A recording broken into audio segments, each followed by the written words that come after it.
আমার ছোট সংসারে নতুন গেস্ট আসবে, এজন্য তো অনেক বেশি কেনাকাটা করতে হবে, অনেক অনেক বাজার করতে হবে। আমার ছোট একটা ভুলের কারণে বাজার করতে গিয়ে আমাদের এত বেশি ঝামেলা পোহাতে হচ্ছে। তো যাই হোক, আজকে কি কি বাজার করলাম, কিভাবে সেগুলো গোছালাম এবং আমাদের বাসায় কারা আসবে, সারাদিন কি কি করলাম, সব কিছু নিয়ে থাকছে আজকের ভিডিও।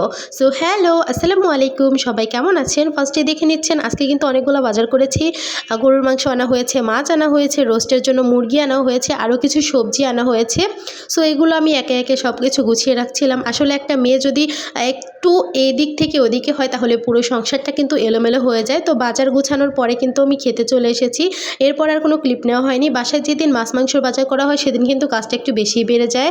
সো আজকে বুটের ডাল দিয়ে আর হচ্ছে গরুর তেল দিয়ে মুরগির হাত পাখনা এগুলা দিয়ে রান্না করা হয়েছিল এই ডালটা। তারপর আমার হাজব্যান্ড দেখলাম যে পুরো রান্নাঘরটা ক্লিন করছে। রান্নাঘর ক্লিন না থাকলে আমার একদমই ভালো লাগে না। আমার থেকে বেশি বিরক্ত লাগে আমার হাজব্যান্ডের।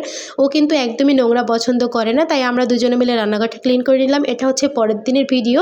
সো পরের দিন আবারও বাজার করতে হয়েছে, অনেক কিছু কেনার বাকি ছিল। যেহেতু নতুন গেস্ট আসবে আর মাসের শেষের দিকে বললামই তো, তাই বাজারটা একটু বেশি করতে হবে।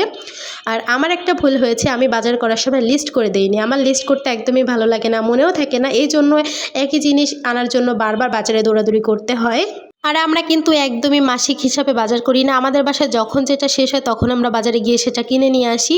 ওই জন্য না ঠিক থাকে না যে কোনটা আছে কোনটা নেই, এরকমটা আমাদের হয়। আচ্ছা, যারা তোমরা মাসিক বাজার করো বা তোমরা রেগুলার বাজার যারা করো, আমাকে একটু আইডিয়া দিও আপুরা, যে মাসিক বাজার করলে বেশি সাশ্রয় হবে, বেশি ভালো হবে, নাকি আমি যেভাবে করি সেভাবেই। সো আজকে কিন্তু অনেকগুলো মিষ্টি আলু আনা হয়েছিল আর এতগুলো ডিম আনা হয়েছিল।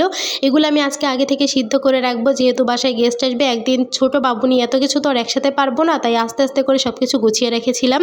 আর এই যে আজকে ভিডিওতে যে কিউট কিউট ঝুড়িগুলো দেখছো, এগুলো সবই কিন্তু আমি বাণিজ্য মেলা থেকে মাত্র 10 টাকা করে কিনেছি। এগুলো যে এত কিউট আর এত বেশি কাজের, আমার এত বেশি পছন্দ হয়েছে, অনেক বেশি কিউট লেগেছে। তো সব কিছু আমি কিন্তু সুন্দর করে অর্গানাইজ করে রাখছিলাম।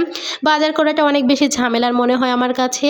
আমি তেমন একটা বাজার করি না, আমার হাজব্যান্ডই করে। তবে আমি চেষ্টা করি মাসে একবার হলেও আমার হাজব্যান্ডের সাথে বাজারে গিয়ে বাজার করার, যাতে কখনো হলেও আমি একা একা গিয়ে বাজার করে নিয়ে আসতে পারি। আর আজকে কিন্তু শহর থেকে ফার্স্ট টাইম দুধ কেনা হয়েছে। শহরের এই দুধে না পানি মেশানো থাকে, তাই জন্য আমরা এখান থেকে কিনি না, সবসময় গ্রাম থেকে আনা হয়। তবে এবার ভাবলাম এখান থেকেই কিনি, এখন আর গ্রামে যাওয়া হবে না। আমি ফ্রিজটাকে সুন্দর করে গুছিয়ে রাখছিলাম। আমার ফ্রিজটা তো আলহামদুলিল্লাহ একদম ভরে গিয়েছে। আর যেহেতু গেস্ট আসবে, তাই আজকে ভাবলাম কিছু রান্না আমি আগে থেকেই করে রাখবো। কিছু কিছু রান্না, যেমন রোস্টের জন্য মুরগিগুলো ভেজে রাখবো, কাবাবের প্রিপারেশন নিয়ে রাখবো।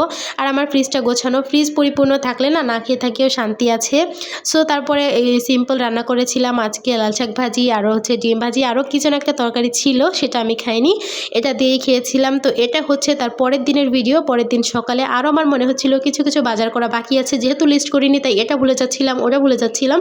বাজারে গিয়েই তো আমি মহামূল্যবান সম্পদ পেয়ে গেছি। এই কাঁচা আমগুলো আমার এত বেশি পছন্দ, পেয়েই তো নিয়ে আসলাম। তো আজকে আমি কিছু কিছু বাজার করেছি, আরও কিছু কুকারিজ আইটেম কেনার জন্য মেনলি আমি গিয়েছিলাম, তো সেগুলোও কিনে এনেছি। চলো তোমাদের সাথে শেয়ার করি। দিন আমি প্রেশার কুকার, গ্লাস, প্লেট কিনেছিলাম, সেগুলো আলাদা ভিডিওতে শেয়ার করেছি। আর এখানে না আজকে অনেকগুলো সবজি কেনা হয়েছে, অনেকগুলো ঢেঁড়স কেনা হয়েছে। আমার হাজব্যান্ড কিন্তু ঢেঁড়স অনেক বেশি পছন্দ করে, এই জন্যই এতগুলো ঢেঁড়স কেনা হয়েছে। আর আমাদের বাসায় তেমন একটা ঢেঁড়স আর কেউ পছন্দ করে না। ধনিয়া পাতার কথা কি বলবো, এটার কিন্তু একদমই স্মেলমাই, তা আমি একটু ডেকোরেশন করার জন্য নিয়ে এসেছিলাম। আর আজকে কিন্তু আমি কাবাবের প্রিপারেশনটা নিয়ে রাখবো। সো সেটার রেসিপি আমি অন্য একটা ভিডিওতে দিব। এই ভিডিওতে দিলে কিন্তু অনেক বেশি লং হয়ে যাবে। এদিকে কিন্তু একটা মুরগিও আনা হয়েছিল। সো এইভাবেই তো কেটে গেল আমার ব্যস্ততম দিনটা। ভিডিওটা কেমন লাগলো অবশ্যই জানাবে। এতক্ষণ থেকে আমার ভিডিওটা দেখার জন্য থ্যাঙ্কস ফর ওয়াচিং।